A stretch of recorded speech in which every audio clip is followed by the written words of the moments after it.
dropped out. Greta was right. Louis C.K. had denigrated women and children for years. The man is a total degenerate. Here's a sample of his sterling work. There's no worse life available to a human than being a caught child molester. From their point of view, it must be amazing for them to risk so much.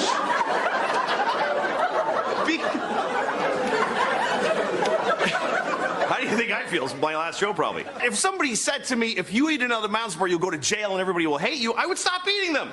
Because they do taste delicious, but they don't taste as good as a young boy does and shouldn't. These days, my problem is very simple. It's trying to find a place in my house where I can masturbate without somebody bothering me. And that's getting really difficult. He even dresses like a pig.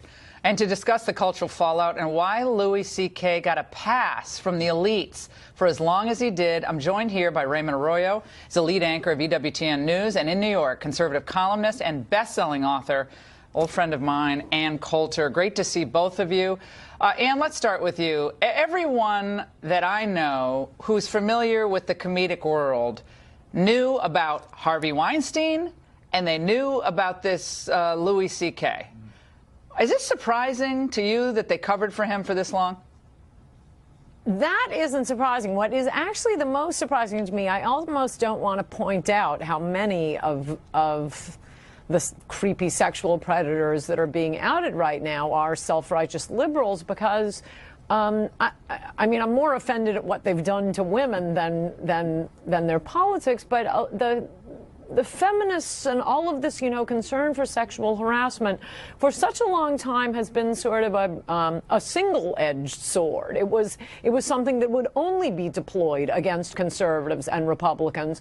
And so I got to say, I'm really heartened that it's the left going after the left here, and they actually do care about sexual harassment and sexual predation. I mean, this is a lot more than harassment. Rape has been alleged, obviously, in Harvey Weinstein's case. Oh, wow, what a surprise. They actually do care about rape and the dignity of women, because I got to say, for 20 years, there was very little evidence of that. It seemed to be deployed in a very political way, as, for example, against your boss, Clarence Thomas, which I didn't believe, and the country think of what they said about him and what's being alleged here. Raymond, I want to talk about the work of these artists, as they're called. The connection between what they produce in the entertainment community and the conduct they're accused of. Anyone who's seen, even casually, Louis C.K.'s act knows these things are routinely part of the act. Exposing yourself. You heard the bit about child molestation. Why that's funny in any way, I don't know. But this pernicious nastiness, it normalizes this behavior. And the more you hear it, the more people who have this disposition or are perverts hear this and go, oh, well, I'm not alone. This is really cruel. And in this case, we're hearing about these women who've come forward. He exposed himself to them. He did unspeakable things that I'm not going to get into now. But he only was a pervert and acted and had misdeeds with one or two of these women. But in his work, he was perverted to millions of people. Let's play this scene. That's the double sin in my world. Right. Let's play this scene, Ann and Raymond. This is a rape scene in his show that was on FX for years. Let's watch. What are you, gonna go? Look, no, it's okay. I just... Okay. Well, bye now. Come on. No, bye-bye. Bye now. Come on. I just want to... I'm really late for not being in here right now. We're going to play the whole thing. I watched this earlier, Ann.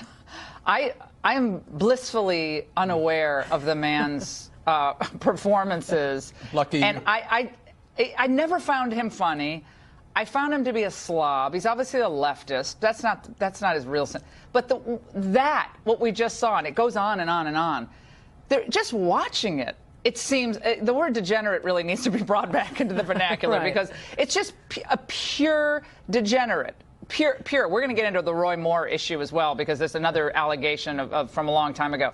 But Ann, when you watch that, and you think of all the things that we see, whether on billboards, in music lyrics, the ho word, the N word, I mean, this is a depravity that crosses almost every cultural product and the entire landscape in different ways. But everyone's like, "Oh, isn't this funny? This is so edgy," as the correspondence chairman of the dinner said.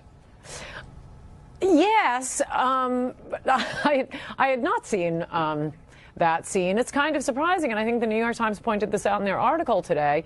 It's kind of surprising that it's so on the nose. I mean, he does a lot of him masturbating in these shows. You'd think you'd stay away from that if that's what you're actually doing off camera.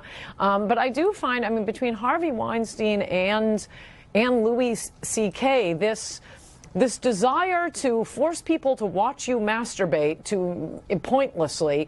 I mean, other than the Republican Congress, I've never heard of this as being an attractive pursuit in life. Great to be here, Tucker. I assume that you know Al Franken because he's always around. He's always selling books. You are too. So what's your informed opinion on this story? Well, technically, he's always selling books by putting me on the cover of his books. My informed opinion is, for one thing, the Democrats do not care what Republicans have to say about it, so I may as well tell you the truth of what they ought to do. I don't think any Democrats are watching Fox News, but if they were smart, they'd get rid of him. I mean, in Minnesota, he would be replaced by a much more woke Democrat, you know, maybe Keith Ellison, more likely a feminist. You have an actual photo here. I mean, can you imagine if that were a member of the Duke lacrosse team? The lacrosse across the country would have to be shut down. I mean, with the Roy Moore thing going on, which, by the way, footnote on that, I mean, that's getting to be like a mystery novel, the way the facts go back and forth. You think, wow, that accuser looks pretty strong, and then, oh, except her stepson calls her a liar, and Judge Moore was the divorce judge, or the judge on her divorce.